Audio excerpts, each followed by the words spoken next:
Good morning. आज अपन पुनः अपनी जो क्लास चल रही थी उसी को लेकर के आगे एक नए बिंदु की ओर चर्चा करते हैं। पहला चैप्टर आपका कंप्लीट हो गया है और दूसरे चैप्टर की बात करते हैं और दूसरे चैप्टर का नाम है आंकड़ों का प्रकरण यानी विद्यार्थियों। पहले पार्ट के अंतर्गत अपन लोगों ने ये समझने का प्रयास किया और मैंने आपको समझाने का प्रयास किया था कि जो आंकड़े हैं होते क्या है। अब अगला चैप्टर आंकड़ों का प्रकरण यानी आंकड़ों के बारे में बहुत कुछ जानकारी अपन ने प्राप्त कर ली। अब उन आंकड़ों का प्रक्रमण, उनका प्रयोग किस प्रकार होगा, उनकी गणना है वो किस प्रकार से होगी। तो आज अपन जो बात करेंगे उन आंकड़ों का जो गणना है वो किस प्रकार से की जाती है। तो उसके अंदर एक अपना बिंदु आता है केंद्रीय प्रवृत्ति के माप। बच्चों क्या आएगा? केंद्रीय प्रवृत्ति के माप। तो आपसे यहाँ से प्रश्न पूछा जाएगा कि केंद्रीय प्रवृत्ति के माप कौन कौन से हैं। यानी यहाँ से ऐसा नहीं कि प्रश्न यहाँ परीक्षा में पूछा नहीं जाएगा। परीक्षा का मतलब ये कि आपको जो मौखिक परीक्षा होगी जिसमें वाइवा होता है उसके अंदर आपको एग्जामिनर के द्वारा ये प्रश्न पूछे जाएंगे कि केंद्रीय प्रवृत्ति के माप कौन कौन से होते हैं। तो कितने होते हैं बच्चों केंद्रीय प्रवृत्ति के माप? 3 होते हैं। कितने होते हैं केंद्रीय प्रवृत्ति के माप? 3 होते हैं। और वो 3 कौन कौन से होते हैं उनका नाम भी हमें जानकारी होनी चाहिए। तो एक होता है माध्य, एक होती है माध्यिका और एक होता है बहुल। तो बच्चों केंद्रीय प्रवृत्ति कितने माप हुए? 3 माप। कौन कौन से हुए? माध्यिका हुई, मतलब माध्य हुआ, माध्यिका हुई और अपना क्या हुआ बच्चों?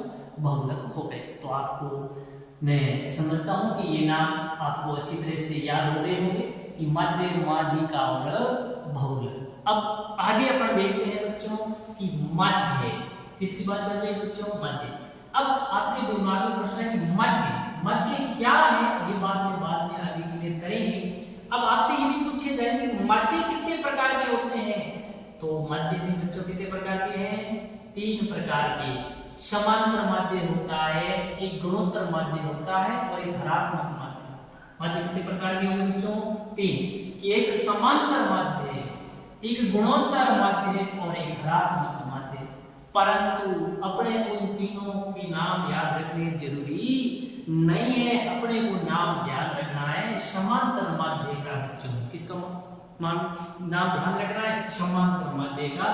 क्योंकि अपने पाठ्य पुस्तक के अंदर एकमात्र समांतर माध्य के बारे में ही चर्चा की गई है। इसलिए आपसे पूछेंगे माध्य कितने प्रकार का था? आप ऐसे नहीं बोलना कि एक प्रकार का। हमें थोड़ी बहुत जानकारी तो होनी चाहिए। माध्य 3 प्रकार के होते हैं, समांतर माध्य, गुणोत्तर माध्य और हरात्मक माध्य।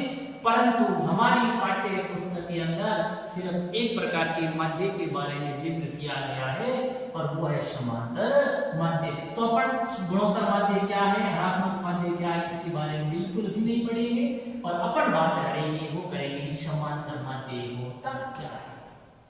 चलिए बच्चों, जब समांतर माध्य की बात करता हूं तो क्या है समांतर माध्य? देखिए, किसी श्रेणी में दिए गए सभी पदों के योगफल में, यानी कोई भी आपको सीरीज दी हुई होगी, आगे आप पढ़ेंगे जो आंकड़े दिए होंगे उन सभी आंकड़ों का योगफल मतलब जोड़ेंगे। यानी किसी श्रेणी में दिए गए सभी पदों का योगफल, जो जितने भी पद हैं उन सबको जोड़ेंगे।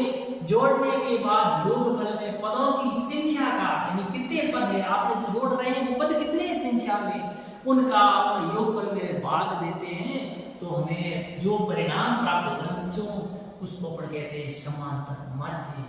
क्या कहेंगे उसको? समांतर माध्य। तो आपकी बात समझ में आ गई कि आपको श्रेणी के अंदर, या मैं बात करूं समग्र श्रेणी में जितने भी आंकड़े दिए हुए होंगे उनको जोड़ना। जोड़ने के बाद वो आंकड़े संख्या में कितने, नंबर ऑफ डाटा, आंकड़ी संख्या में कितने, उसका उसमें क्या दे देना? भाग दे देना। और भाग देने के बाद में जो परिणाम आएगा बच्चों उस परिणाम को अपन क्या कहेंगे? समांतर माध्य कहेंगे। क्या कहेंगे उसको? समांतर माध्य। अब चलिए आगे चलने शुरू करते हैं। माध्य, अब आप समांतर माध्य का मतलब तो ये हुआ कि जितने भी आंकड़े हैं उनको जोड़ना, फिर आंकड़े कितने संख्या में उसका उसमें भाग देना और भाग देने के बाद जो परिणाम आता है वही तो क्या है? समांतर माध्य। अब ये समांतर माध्य ज्ञात किसका होगा भाई? आंकड़ों का ही तो होगा ना। समांतर माध्य ज्ञात किसका करेंगे? जब हमारे पास आंकड़े नहीं तो समांतर माध्य ज्ञात कर सकते हैं क्या? नहीं। तो हमें समांतर माध्य के लिए किसकी जरूरत पड़ेगी? आंकड़ों की जरूरत पड़ेगी। अब आंकड़े हैं वो आपको बच्चों दो प्रकार से मिलेंगे। दो प्रकार के आंकड़े मिल सकते हैं। एक आंकड़े होते हैं वर्गीकृत आंकड़े, अवर्गीकृत आंकड़े, और एक आंकड़े होंगे वो कैसे होंगे बच्चों? वर्गीकृत आंकड़े। कैसे होंगे? वर्गीकृत। तो ध्यान रखना, मध्य ज्ञात करने के लिए किसकी आवश्यकता बच्चों? आंकड़ों की आवश्यकता। अब आंकड़े कैसे हो सकते हैं? आंकड़े अवर्गीकृत सरण आंकड़े भी हो सकते हैं और वर्गीकृत आंकड़े भी हो सकते हैं।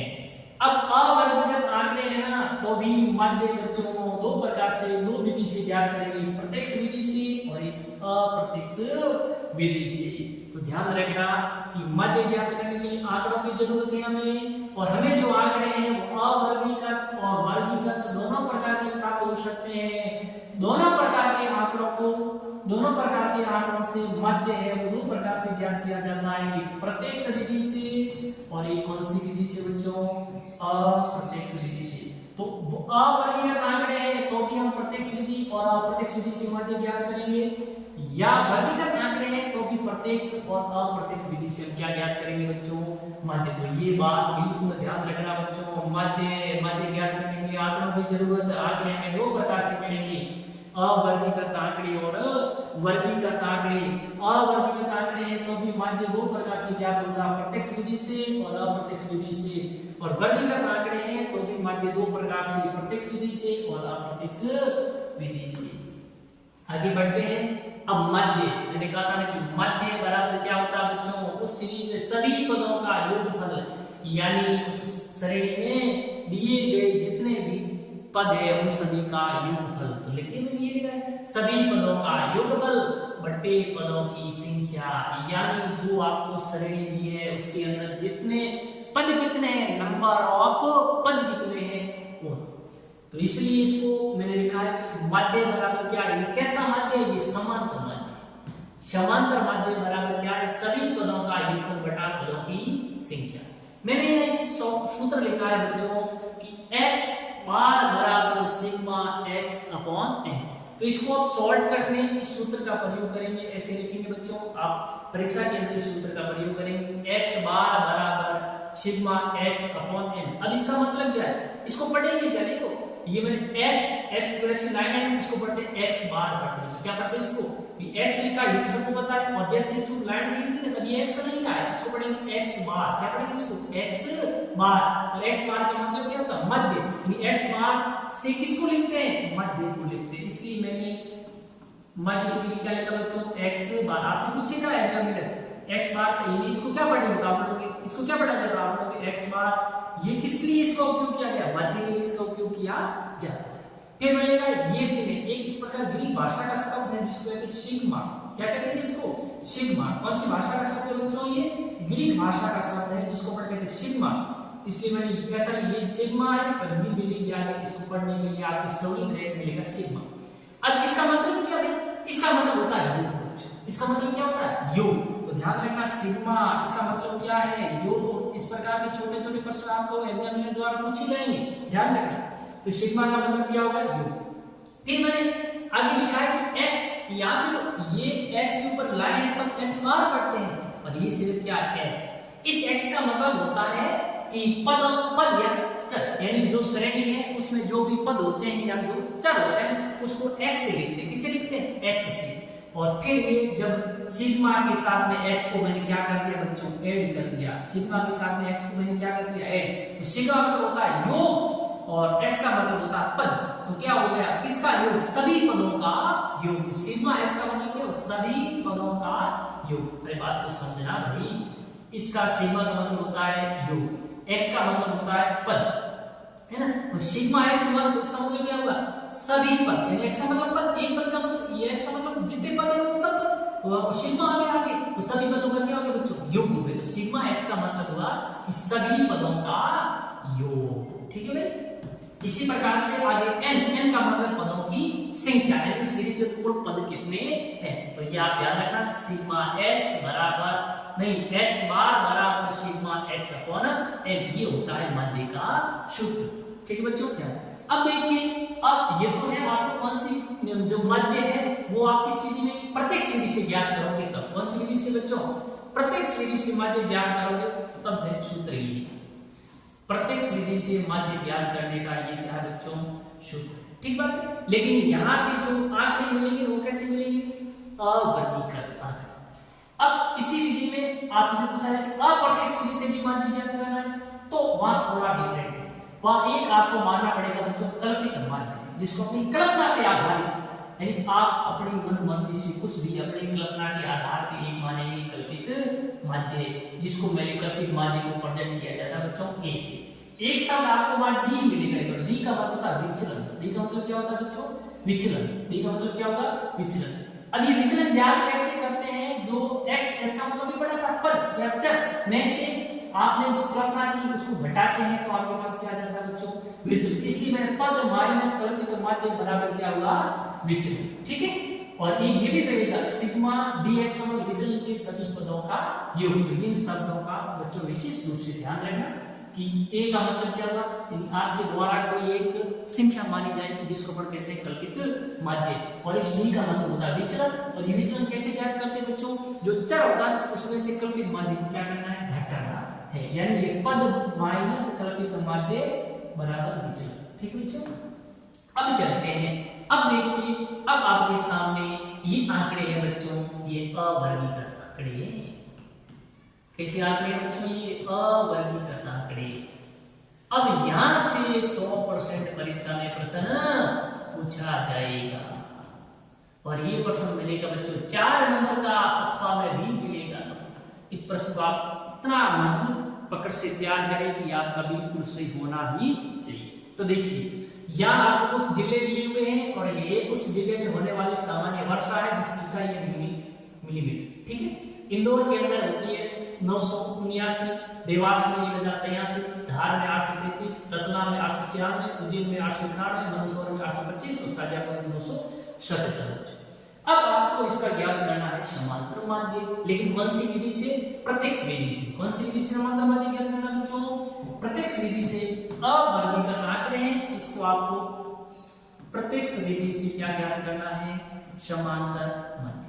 और अपन जानते हैं बच्चों कि समांतर माध्य बराबर x बार बराबर सिग्मा, सिग्मा x अपॉन क्या होता है बच्चों, अब आप कहेंगे सर कैसे करें, देखिए x बार का मतलब हुआ माध्य। अब सिग्मा, सिग्मा का मतलब योग, x का मतलब पद।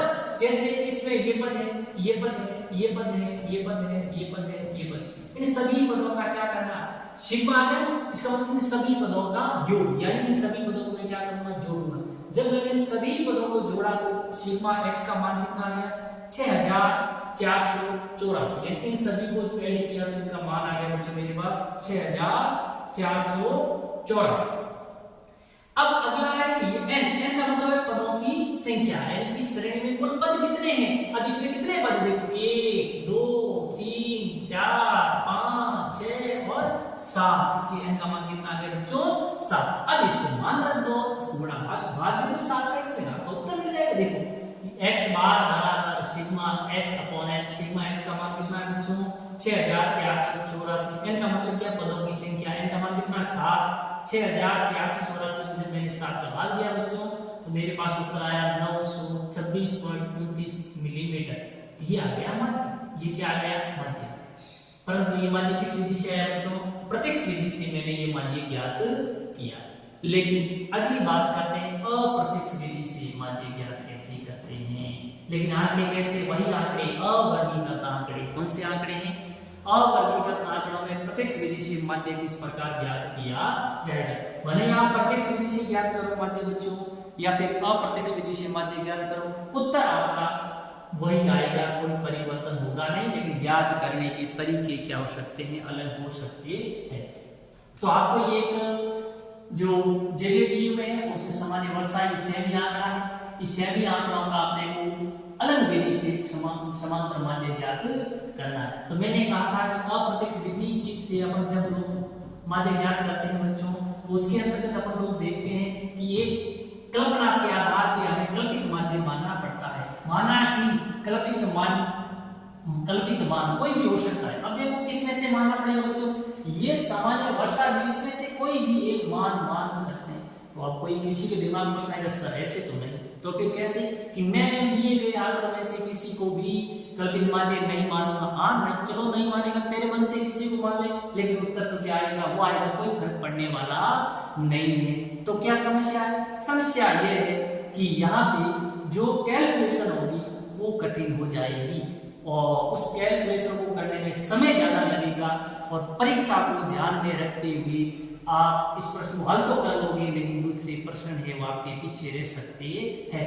इसलिए मैं आपसे यही कहना चाहता हूं कि आप जो भी आपको आंकड़े दिए हुए होंगे उनमें मध्य का मान लेना, और जब ही मध्य का मान होगी तो सीधी सी बात है कि आपका जो गणना है बहुत आसान हो जाएगी, उत्तर जल्दी आपके पास प्राप्त हो जाएगा। तो इस प्रकार से मैंने यहाँ इसी सीरीज में से एक कल्पित मानना है 800। ये का मान कितना माना बच्चों मैंने 800, मेरी कल्पना पे आधारित है।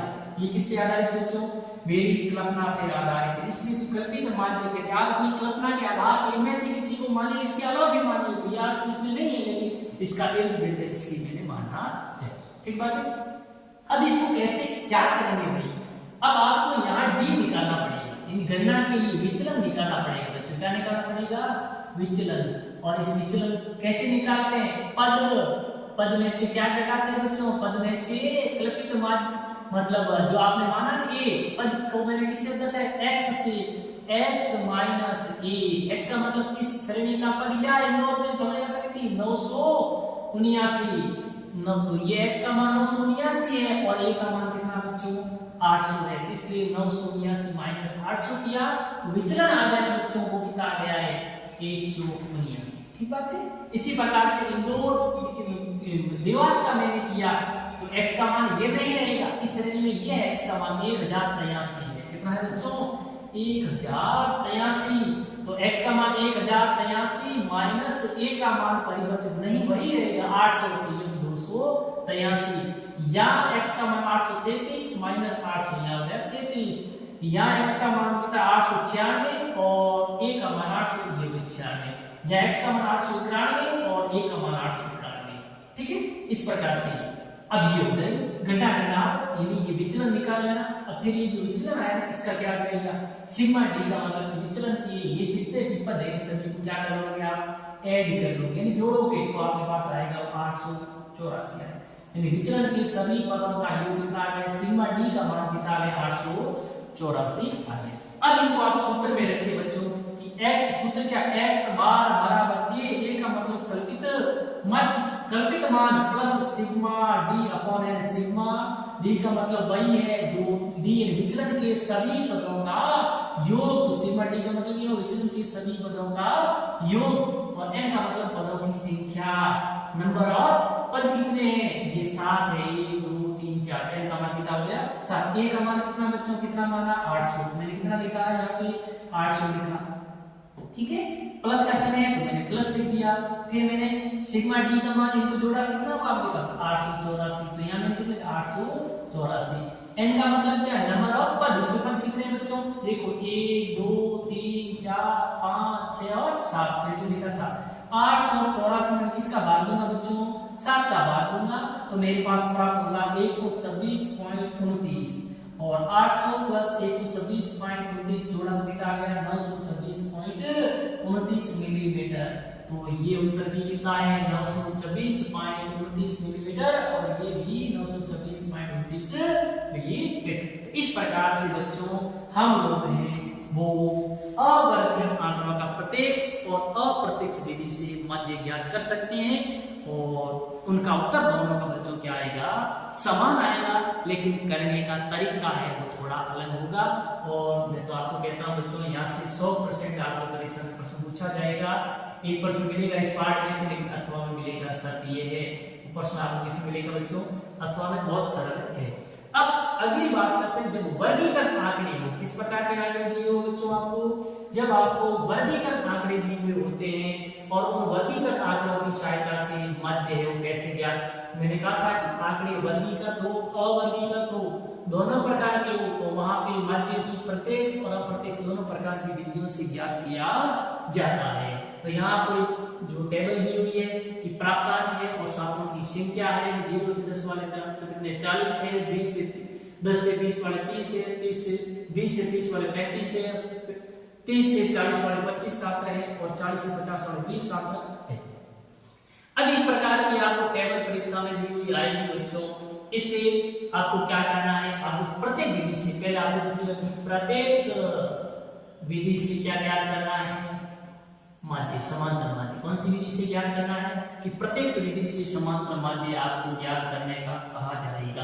तो क्या करेंगे, यहाँ सबसे पहले प्राप्तांक लिखो, फिर छात्रों की संख्या का मतलब आवर्ती। मैंने यहाँ प्राप्तांक लिख दी 0 से 10 वाले कितने छात्र है 40 है, 10 से 20 वाले कितने 30 है और 20 से 30 वाले कितने 35 है और 30 से 40 वाले 25 है और 40 से 50 वाले कितने हैं 20। और यहाँ n या सिग्मा f का मान इन सबको मैं जोड़ूंगा तो कितना है, सभी पदों n सभी पदों का योग पूरा हो जाए 150। कुल छात्र कितने हैं 150 छात्र है। लेकिन अब क्या करेंगे, यहाँ पे एक बात ध्यान रखना कि एक टेबल बनाने के लिए 4 कॉलम बढ़ेंगे। यहाँ पे कितने टेबल बनाने कितने कॉलम बढ़ेंगे, यहाँ कॉलम 4 बढ़ेंगे। लेकिन वो शर्त है किसके लिए 4 बनेगी, वर्गीकृत आंकड़े हो और साथ में क्या हो, प्रत्यक्ष विधि से प्रश्न पूछा जाता है। तो यहाँ पे वो वर्ग अंतराल आएगा, यहाँ पे आवर्ती आएगी, यहाँ पे आपका एक और नया मान वर्ग अंतराल आएगा। इनके माध्यम से हम निकालेंगे मध्य मान, जिसको कहते हैं x कहते हैं। क्या कहते हैं, मध्य मान, जिसको क्या कहते हैं बच्चों x।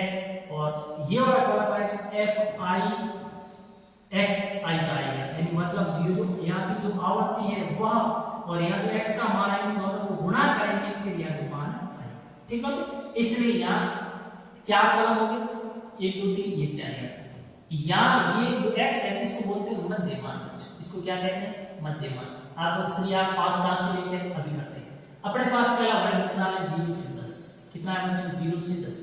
अब इसका मध्य मान कैसे निकालेंगे, देखो इन 0 और 10 दोनों को जोड़ो बच्चों, 0 प्लस 10 को जोड़ा, जोड़ने के बाद किसका भाग दो बच्चों, 2 का भाग दो। 0 10 जोड़ने में 10 होगा, 10 में 2 का भाग गया 5। तो इसका मतलब इसका मध्य मान कितना है बच्चों 5। दूसरा वर्ग क्या है 10 से 20 है बच्चों, क्या है वर्ग 10 से 20 वर्ग अंतराल। अब इसमें भी क्या करोगे आप, 10 और 20 को जोड़ा मैंने, ये 10 प्लस 20 को जोड़ा और किसका भाग दूंगा मैं 2 का। कितना आ गया बच्चों 10 और 20 जोड़ देंगे 30 होते हैं, 30 का 2 का भाग आधा कितना हो गया 15 आ गया 15। तो यहाँ इस 0 से 10 वाले वर्ग का मध्य मान है 5 और 10 से 20 वाले का मध्य मान है 15। और देखो आगे 20 और 30 को जोड़ के 50, 50 से 2 भाग कितना आ गया 25। और इतना नहीं करो तो बहुत आसान तरीका देखो बच्चों, ये 0 से 10, ये है 10 से 20, ये है 20 से 30। देखो अब ये 0 से 10 इसके मध्य अंतर कितने का है 10 का अंतर है, इनके मध्य भी अंतर कितने का है 10 का है, इनके मध्य भी अंतर कितना है 10 का है। तो इनका मध्य मान कितना है अपने पास 5, तो और 10 जोड़ो, 10 में 5 जोड़ो कितने हो गए, तो इसका वर्ग कितना हो गया 15, इसमें 10 जोड़ो इसका 10 वर्ग कितना हो जाएगा 25। इस प्रकार से भी है, इनके मध्य भी अंतर फिक्स है। जब इनके मध्य 10 का अंतर है इनमें भी 10 का रहेगा, इनमें 20 का अंतर है तो इनके मध्य 20 का अंतर रहेगा, इनके मध्य 30 का अंतर है तो इनके मध्य भी कितने का अंतर रहेगा 30 का अंतर रहेगा।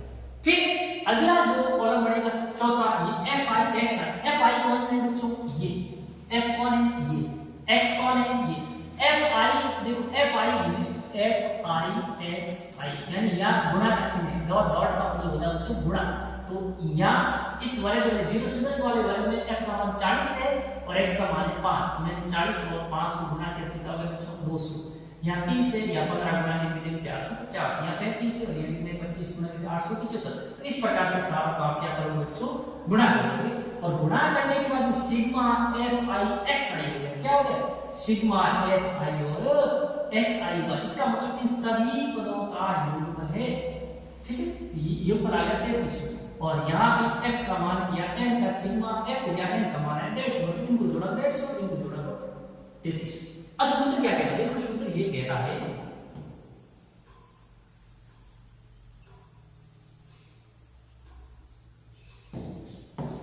कि x बार बराबर sigma f i d i या सिग्मा f, या इसको f i d i n x i x i।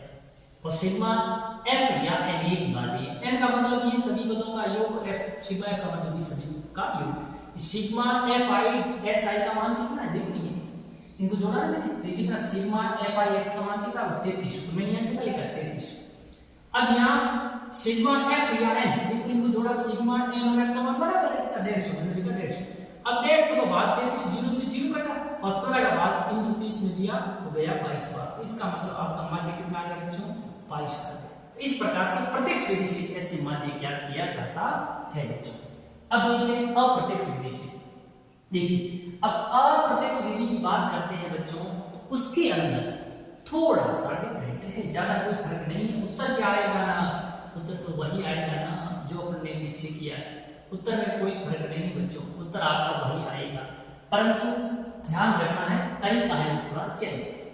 इसमें वही पहले प्राप्तांक लिखने हैं, यानी ये प्राप्तांक और छात्रों की संख्या तो आपको दी हुई आएगी बच्चों, और ये आपको मध्य मान निकालना पड़ेगा। तो 1 2 3 कॉलम तो सेम रहेंगे, ये कॉलम बनाने की हमें इसमें आवश्यकता नहीं है।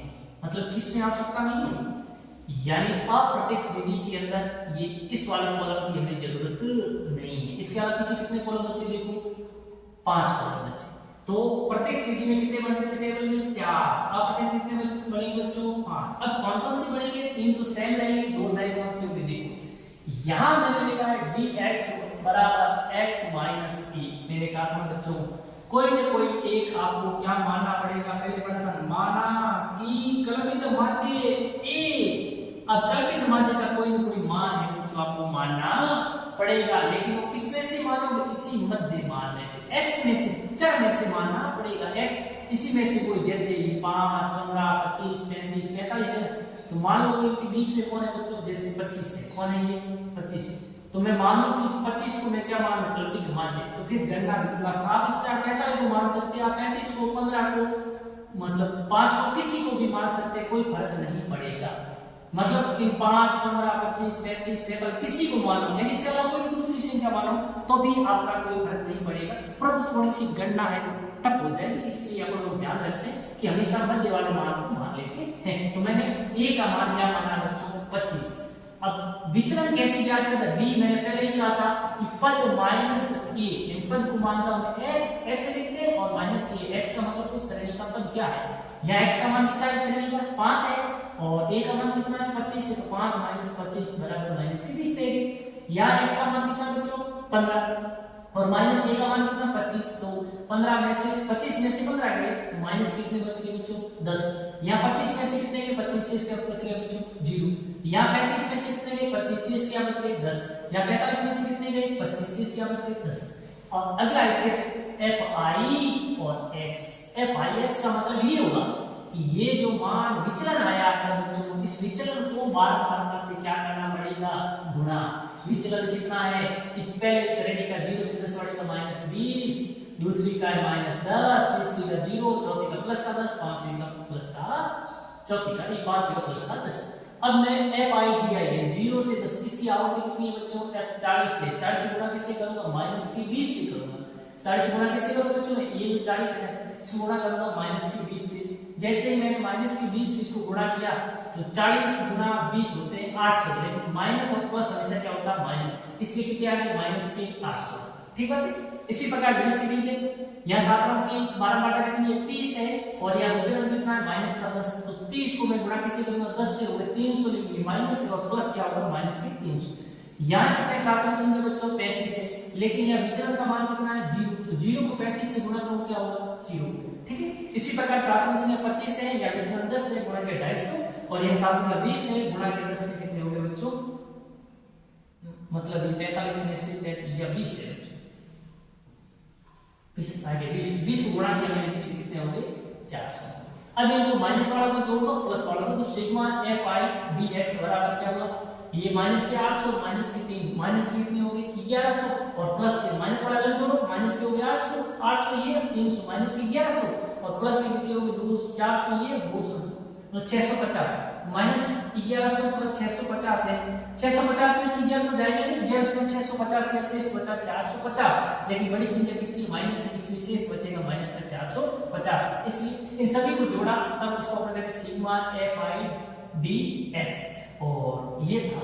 अब आगे देखते हैं सूत्र के माध्यम से। देखो सूत्र क्या है कि अप्रत्यक्ष विधि से कि सिग x बार बराबर a कल्पित माध्य plus sigma fi dx upon n। अब a का मान हमने कितना कल्पित माध्य कितना माना था बच्चों 25, तो ये 25 माइनस देखो यहाँ वो plus sigma fi dx upon n का जो मान आ रहा था बच्चों वो माइनस में 450, इसलिए माइनस 450 और n का मान पदों का जो योग आ रहा था ना या n या तो सिग्मा f का मान कितना था बच्चों 150। अब 0 से 0 कट गए और 45 के अंदर 15 का भाग गया 3 बार तो 25 माइनस 3 यानी कितना है बच्चों आपका 22। तो इस प्रकार से प्रत्यक्ष या अप्रत्यक्ष विधि से आप अवर्गित आंकड़ों का माध्य ज्ञात करो या वर्गीकृत आंकड़ों का माध्य ज्ञात करो, उत्तर आपका क्या आएगा बच्चों सही आएगा। तो इस प्रकार से अपन लोगों ने जो बात की थी वो की थी किसके बारे में, जो माध्य और माध्य है वो प्रत्यक्ष और अप्रत्यक्ष विधि से वर्गीकृत अवर्गित आंकड़ों का किस प्रकार से ज्ञात किया जाता है। तो इस प्रकार से अपना मध्य से टॉपिक बिंदु पूरा होता है। अगला एक छोटा सा 5 मिनट का टॉपिक है अपने पास और वो है माध्यिका। यानी माध्यिका क्या है, इसको स्थितिक मान कहते हैं या औसत मान भी कहा जाता है। स्थितिक मान इसको कहा जाता है। अब माध्यिका है क्या, देखिए बच्चों किसी समग्र श्रेणी के मूल्य को आरोही या अवरोही क्रम में, यानी कोई भी श्रेणी है या उसके जो पद है उसको आरोही क्रम में, आरोही का मतलब बढ़ता क्रम, अवरोही का मतलब घटते क्रम में व्यवस्थित करने पर जो मूल्य श्रेणी के मध्य स्थित होता है वही मान ही उसका क्या होता है, मध्य होता है। जैसे आपके पास कोई सीरीज है बच्चों 5, 10, 25, 35, 4। अब ये समग्र श्रेणी है तो इसको पहले मैं क्या इस आंकड़ों को आरोही व इस क्रम में करूंगा, या तो आरोही क्रम में या कौन सा अवरोही क्रम में इसको क्या करूंगा व्यवस्थित। यानी किसी आप आरोही में करो अवरोही में उत्तर आपका वही आएगा।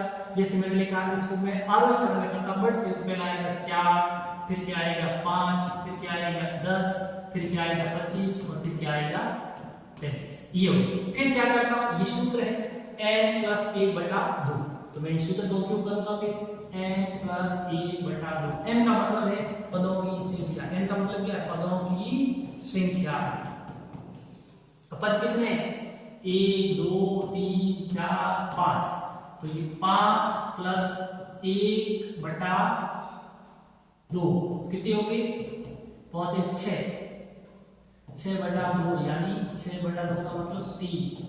अब 1 2 और 1 2 और 1 2 3, तो 3 नंबर पे आप देखते हैं मैंने 4 5 के बाद में 10 और 25 और 33, यानी 5 + 1/2 6 से 2 3, 3 पूर्ण जोड़ 1 2 3, इधर से भी 1 2 और 3, इसका मतलब 10। तीसरा पद कौन सा पद, तीसरा पद, और तीसरा पद क्या है 10, तीसरा पद क्या है 10। m का मतलब माध्यिका किसे लिखा जाता है बच्चों m से, m का मान लिखा गया 10, 10 क्या है माध्यिका। ठीक है, आगे चलते हैं। ये तो कुछ भी नहीं था, आसान था बच्चों। अब यहां से आपको 100% परीक्षा में प्रश्न आएगा बच्चों, वो तो ज्यादा कोई इंपॉर्टेंट नहीं था, हर कोई कर सकता है, लेकिन यहां से ये जो प्रश्न है ये प्रश्न आपको परीक्षा में पूछा जाएगा और इस प्रश्न को आप बच्चों बहुत अच्छी तरह से तैयार कीजिए और ये प्रश्न आपसे पूछा जाएगा और बहुत आसान है। ये सूत्र याद रखना पड़ेगा बच्चों, इस सूत्र को आप अच्छी तरह से याद कर लीजिए और कुछ भी नहीं करना है। ये सारे आंकड़े आपको दिए हुए आएंगे, बहुत आसान प्रश्न है बच्चों, इजी तरीके से आप इसको याद कर सकोगे, कोई दिक्कत वाली बात नहीं। अब इस सूत्र के बारे में थोड़ी सी अपन बात करते हैं कि ये होता क्या है वास्तव में। इस सूत्र का उपयोग इस टेबल में किस प्रकार से करेंगे ताकि हम उस प्रश्न का सही ढंग से उत्तर है वो वहां तक पहुंच सके। इस m का मतलब वही है बच्चों माध्यिका। इस l का मतलब होता है माध्यिका वर्ग की निम्न सीमा, यानी अभी अपने ज्ञात करेंगे इनमें से एक अपने पास माध्यिका वर्ग आएगा। ये 50 से 60, 60 से 70, 70 से 80, 80 से 90, 90 से 100, 100 से 110, इनमें से कोई एक अपने पास आएगा जिसको हम कहेंगे माध्यिका वर्ग। ठीक है, तो L का मतलब है उस माध्यिका वर्ग की निम्न सीमा, यानी जो भी कोई भी एक वर्ग अपने को प्राप्त होगा, जैसे 70 से 80, 60 से 70, अब इसमें 60 जैसे मैं 60 70 की बात करूं, 60 इसकी निम्न सीमा, 70 इसकी उच्च सीमा, इसी प्रकार से उसका माध्यिका वर्ग की निम्न सीमा को अपन कहते हैं बच्चों L। ठीक बात क्लियर। दूसरा, इस आई का मतलब होता है अंतराल, यानी इनके मध्य डिफरेंट कितने, ये वर्ग अंतराल है, इनके मध्य अंतर कितना है वो। फिर एफ का मतलब होता है छोटा है माध्यिका वर्ग की आवर्ती, यानी इसका मतलब है माध्यिका वर्ग पे सारा का सारा खेल बच्चों। जैसे माध्यिका वर्ग की पता चलेगा सब कुछ काम आसान। एफ का मतलब माध्यिका वर्ग की आवर्ती, यानी हमें जो माध्यिका वर्ग मिलेगा उसकी आवर्ती। लेकिन वो आवर्ती साधारण और संचय, लेकिन अपने को ध्यान रखना ये आवर्ती ध्यान रखना, संचय आवर्ती हमें आवश्यकता नहीं। फिर ये n मिलेगा, इस n का मतलब आवर्ती का कुल योग, ये आवर्ती है कि सभी आवर्ती का कुल योग कितना है। फिर एक आएगा c, और इस c का मतलब माध्यिका वर्ग से पहले वाले वर्ग की, यानी माध्यिका वर्ग मिलेगा। इस माध्यिका वाले वर्ग है, इस वर्ग की जो संचयी आवर्ती है उससे इससे पहले वाले वर्ग की संचयी आवर्ती।